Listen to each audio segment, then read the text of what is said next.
Good morning, everyone, and welcome to the Public Service Commission meeting. Today is February 3rd, 2026, and this is our regularly scheduled monthly meeting of the Alabama Public Service Commission. For the record, the public was notified of today's meeting by notice dated November the 12th, 2025. If you have not done so already, please take a moment to turn off your personal devices or silence them. We welcome today the commissioners, and we have in attendance Place 1 Commissioner Jeremy Oden, Place 2 Commissioner Chris Speaker, and I'm Cynthia Lee Almond. We have Executive Director and Chief Administrative Law Judge John Garner with us on the dais. And we have a new face today. We have a new secretary, Mr. Devon Beatty. Did I pronounce that correctly? Yes, ma'am. Okay, good. Well, welcome to you. Thank you. The big shoes to fill. No pressure. We're delighted to have you. Devon is no stranger to the Public Service Commission. How long have you worked here now? Almost 10 years. Almost 10 years. He's been around in a different department, so we're delighted to have you step up in this new role, and excited that you're joining the team. We're going to next have our prayer and pledge, so please stand at this time, and it will be led by Commissioner Oden. Let's pray. God, we come to you and we thank you for your love in our lives. We appreciate you being a part of it. We ask you to bless our proceedings here today, and give us wisdom to know what is and is right things to do, and give us the strength to do those. In your name we pray. Amen. Amen. I pledge allegiance to the flag of the United States of America and to the republic for which it stands, one nation, under God, indivisible, with liberty and justice for all. Thank you. Thank you. Okay, you have the minutes before you. Do I have a motion to approve the minutes from our January 6th meeting? Second. Commissioner Almond, Yes. Commissioner Oden, Yes. Commissioner Beaker. Okay, thank you. With there being no old business to discuss, we'll move on to new business at the commission. We'll have our reports by our division heads, and we'll start this morning with Utility Services Division Director, Mr. Jeff Johnston. Good morning. Good morning, Commissioners. Morning. Today I'll be presenting the Utility Services Agenda dated January 27th, 2026, beginning with Consumer Services for electric and gas utilities. For the month, Spire, Alabama was up slightly compared to last year. It's normal to see an increase this time of year as the winter billings start coming in, the majority being for billing and payment issues. On the positive side, we mentioned last month the issue with Spire, Alabama, and the zero meter usage had driven up their inquiries for the month. Spire, Alabama was at 1. And Gulf was at 2, so that has remedied itself with the correction of that. Can you, for the public's benefit, can you just briefly comment on that? Is that an issue resolved with regard to those customers? Yes, there were some meters that had been reading 0 for years, and when Spire went back and discovered it, they had initially billed the customers for that usage, and they made the decision that it was probably in their best interest and best interest of the consumers to just write off that balance for those zero-use meters. And a lot of the phone calls were from people who had received the bills kind of in between when they sent the bills and when they sent out the corrections. I got a quick question. Right? Hey, Jeff, on my Spire complaints on the graph, I don't have September, October, and November on it. Is that a misprint on my side, or is that, or does everybody Is have that for Spire vacancy? Gulf? Yes, Spargo. Yeah, Spire Gulf. Yeah, they had 0. So that is showing both previous year and Yeah, previous year and that year they had 0. So when there's 0, there's no bar. So Okay. it's, I just was wondering what that was looking for. yeah. Like you can see in November of 25, there's only an orange bar because the blue bar for the current year, there was 0. Okay. All right. Thanks. Moving to telecommunications, for basic service, there were none. For other retail services, there was one, and referred inquiries were 8 for a total of 9. So we're continuing to see the trend, with the decreased jurisdiction that we have over most telecommunications companies. The public's, I think, finally realizing that a lot of it we do not have any control over anymore, and we're getting fewer and fewer complaints. So, moving to the gas agenda, the first 2 items are the RSE results for Spire, Alabama and Spire Gulf. Each month, the company provides commission staff with information on their revenue and expenses, and as a result of the examination of those of that data, the following numbers is what we have calculated as their expected return for each company. Under docket 18046 and 18328, Spire, Alabama, Inc., the division report on rate RSE as of December 31, 2025. Based on the preliminary figures, projected RSE return on average common equity for the rate year ending September 30, 2026 was 9.86, and this is within their authorized range. Docket 28101, Spire Gulf, Inc., the division report on rate RSE as of December 31, 2025. Again, based on those preliminary figures as of December 31, 2025, the projected RSE return on average common equity for the rate year ending September 30 was 9.26%, and this is below their range. I have one question about that. I'm sorry. I just am noticing that the rate year ends in September 30th, but we look at figures through December 31.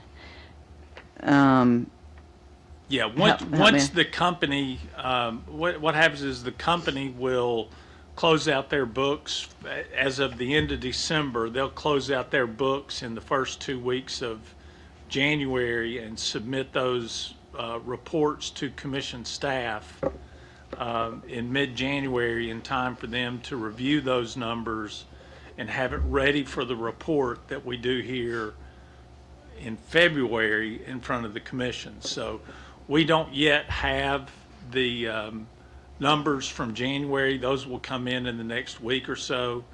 And then, so typically the reporting lags about a month, because we have to get the information from the company, review that information, and have it ready to publish with the agenda the last week of the month. Okay. Thank you. But what we use are the actual results through the end of December and the budgeted numbers for the remainder of the rate year to get that number for September 30th. And the rate year, that's really my question, I guess, is October 1 through September 30th? Correct. Okay.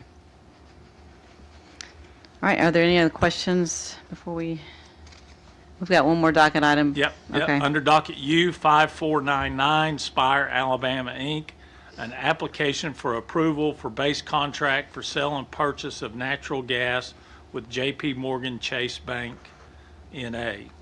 We recommend approval. Are there any questions from commissioners? Further questions? If not, can I get a motion to approve all 4 of these docket items?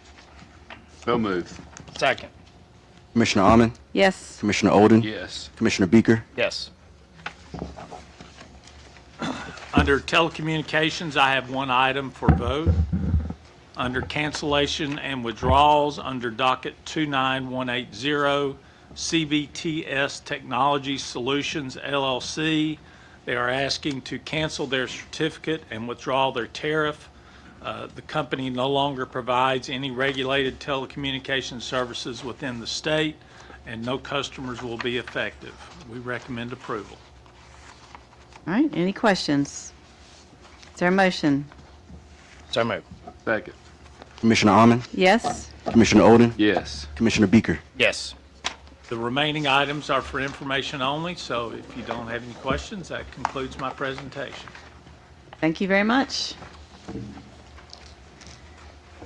All right, next we will hear from Jonathan Kimbrell with our Gas Pipeline Safety Division. Good morning. Good morning, Commissioners. Today I'll be presenting the agenda for gas pipeline safety that was submitted on January 27th of this year. The items represented in this agenda will be for the month of December.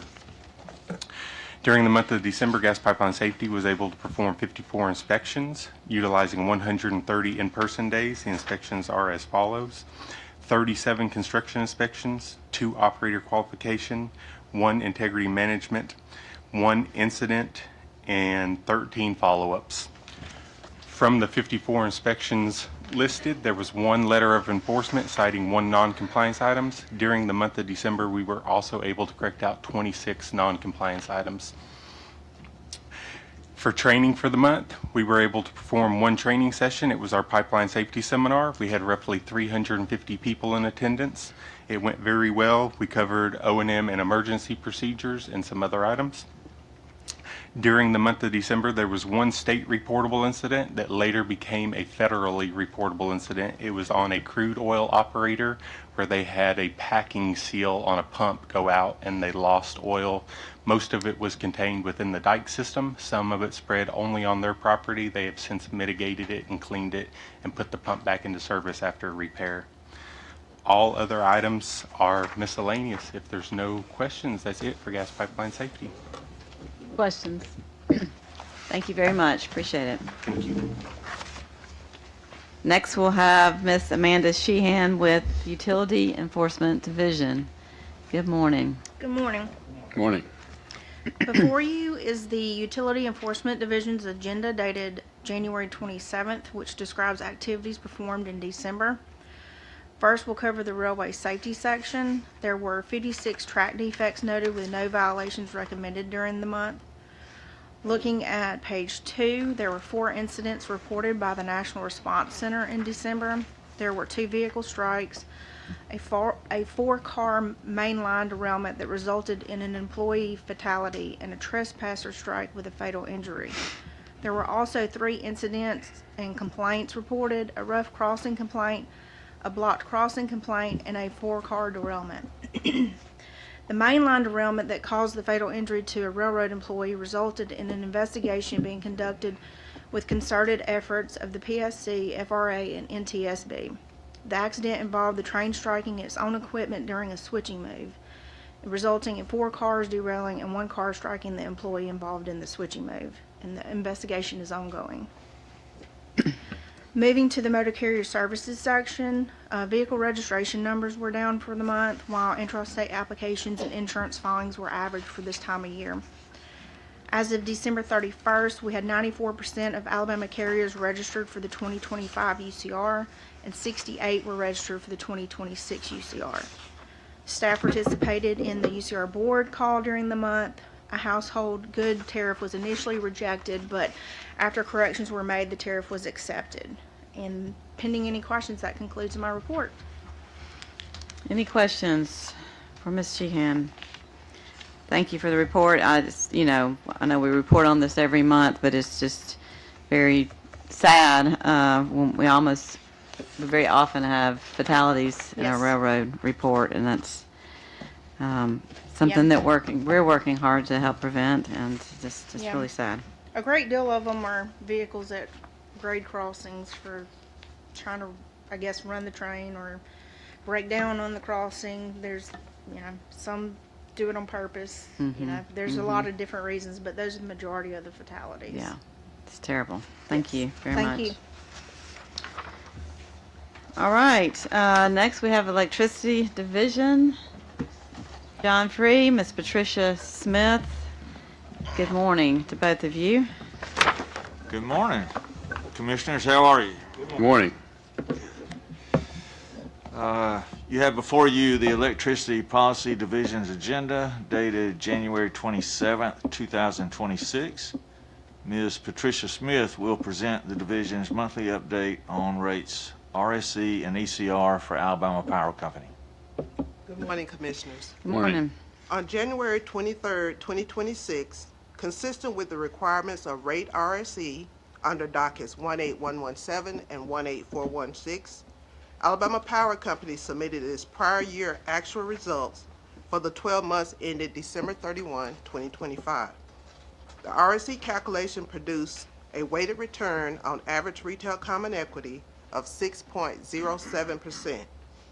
This calculation recognizes the amount of revenue to be applied to the Natural Disaster Reserve. In accordance with the order of the Commission dated December 5th, 2025, which at this time is estimated to be approximately $57.3 million. The 2025 weighted return on average retail common equity calculation also reflects a discretionary accrual by the company from shareholders' funds of $82.8 million to the Reliability Reserve and $6.9 million to the Natural Disaster Reserve. Under docket 18148 for rate ECR, the staff performed a monthly review of Alabama Power's energy costs for December 2025 and determined an under-recovery of approximately $31 million. Commissioner, this is our report on rates RSC and ECR.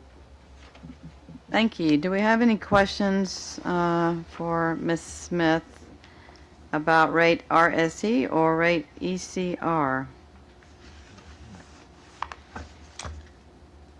We have no additional docket items, so if there are no questions, that completes our report. All right, thank you very much. Appreciate it. All right, next we will have the Legal Division report. I believe we're starting with Mr. Bentley, Luke Bentley. Welcome and good morning. Good morning, Commissioners. Morning.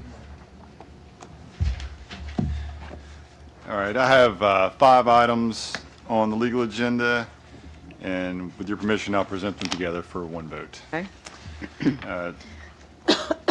First item is docket C21371, the petition of Benny Darby Construction Company, Inc. for reinstatement of certificate F3779, which was revoked due to the petitioner's failure to maintain proper proof of liability insurance coverage. They submitted documentation that showed their liability insurance coverage required by law is now in effect. I recommend a grant of that petition and reinstatement of that certificate. Under docket C21379, petition of Freight Fishers LLC for reinstatement of certificate F5518, which was revoked due to the petitioner's failure to maintain proper proof of liability and cargo insurance coverage.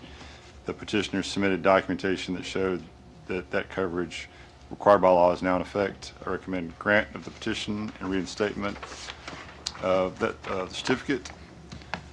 Turning to page 2, under docket C21361, the petition of Howard Smith LLC doing business as HQ Smith Co. for reinstatement of certificate F5153, which is revoked due to the petitioner's failure to maintain proper proof of liability and cargo insurance coverage.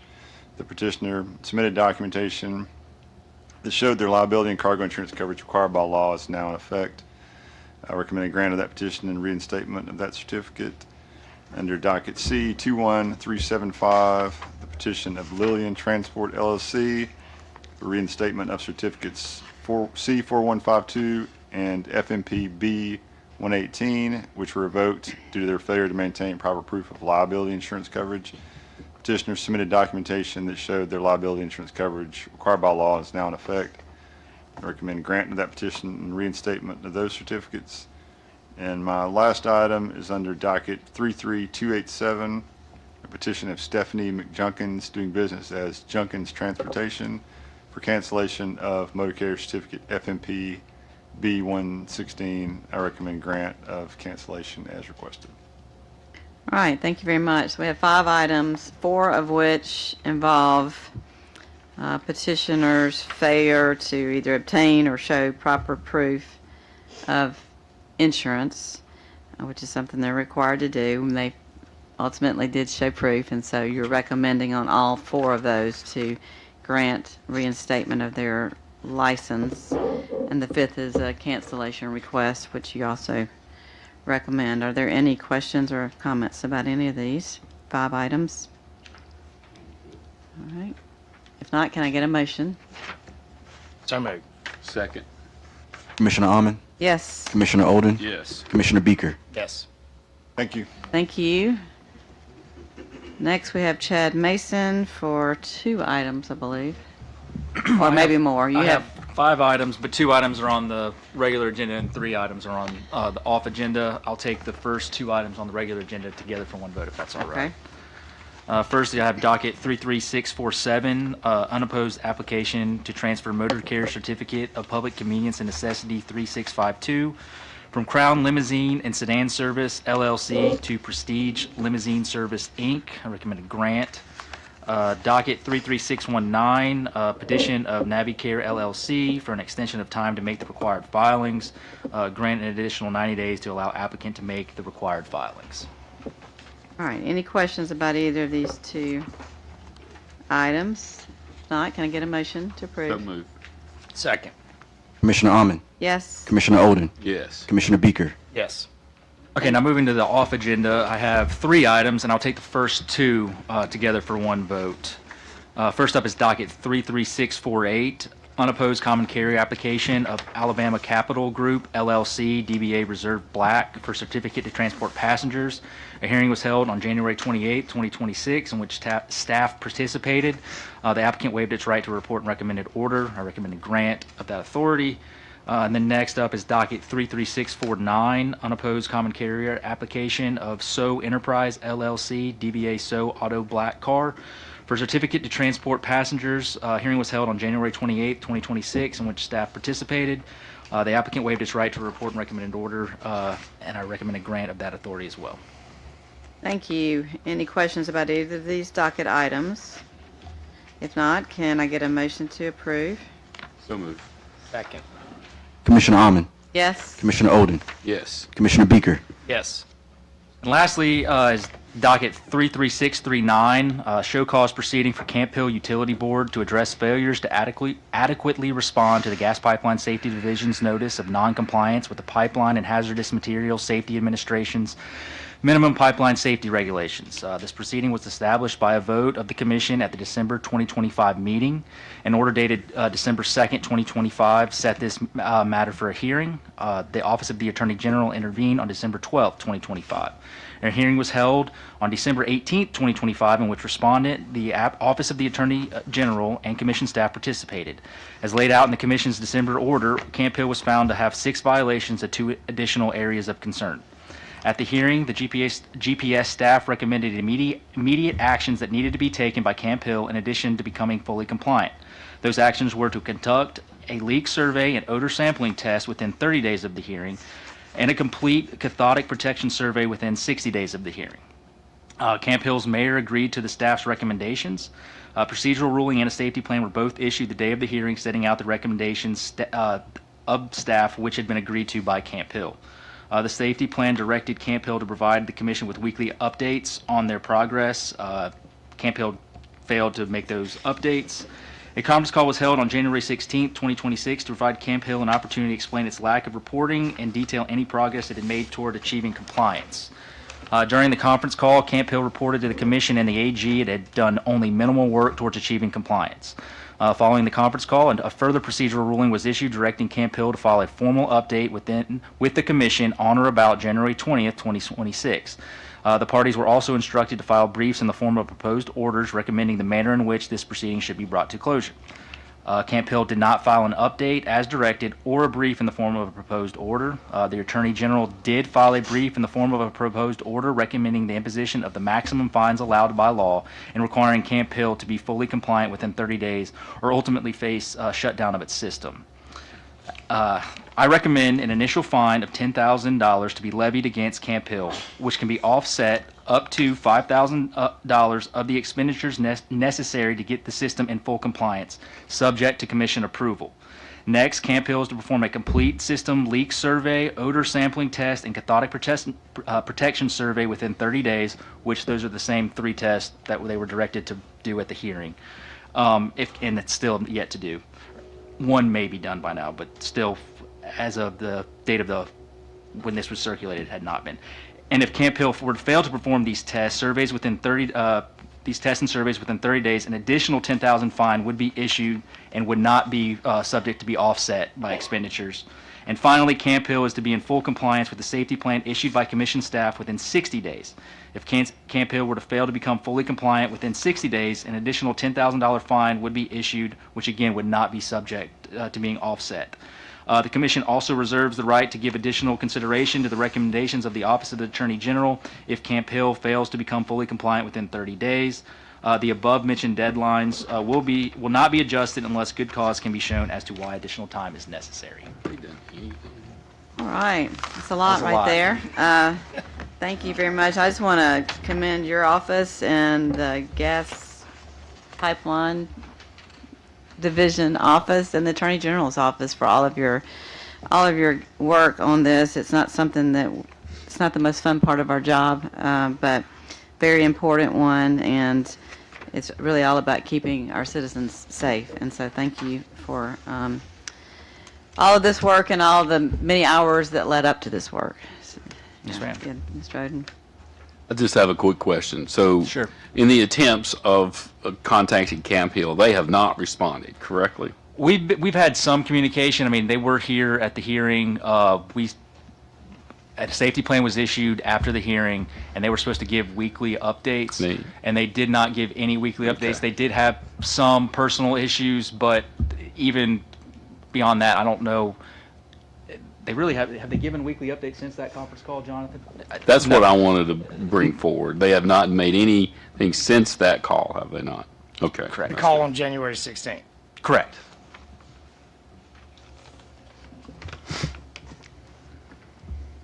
Okay, with no further questions or comments, we need a motion to approve these recommendations. So move. Second. Commissioner Almond, Yes. Commissioner Oden, Yes. Commissioner Beaker. Yes.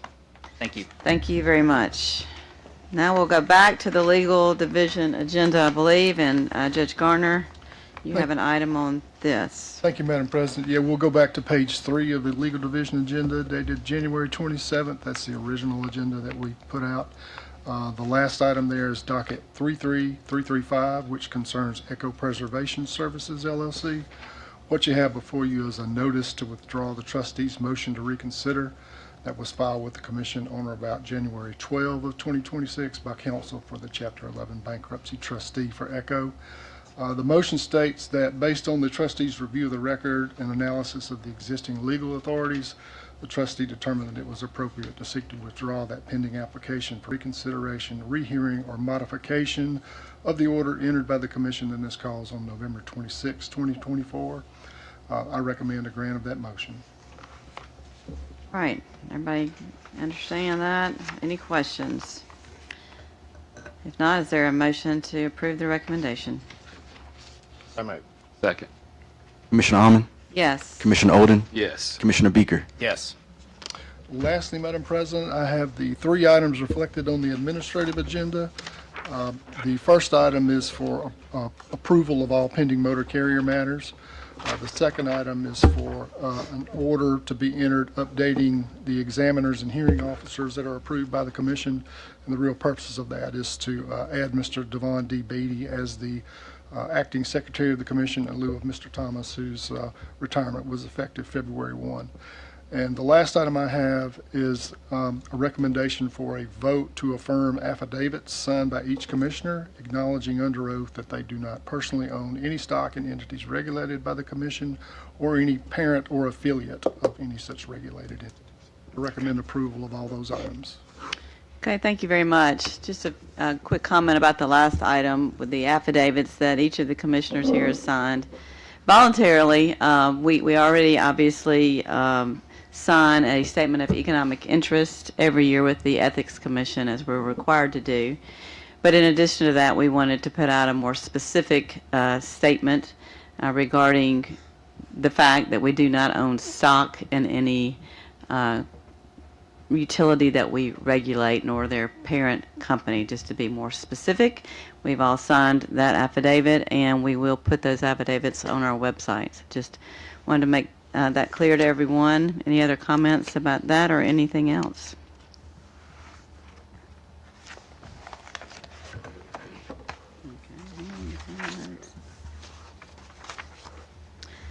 All right, does anybody else have any other new business to bring before the commission? Oh, I'm sorry, did we not vote on it? I just got to talking and forgot to vote. We, motion. We do need a motion. So moved. Second. Commissioner Almond, Yes, Commissioner Oden, Yes. Commissioner Beaker. Yes. thank you for keeping me straight there, sir.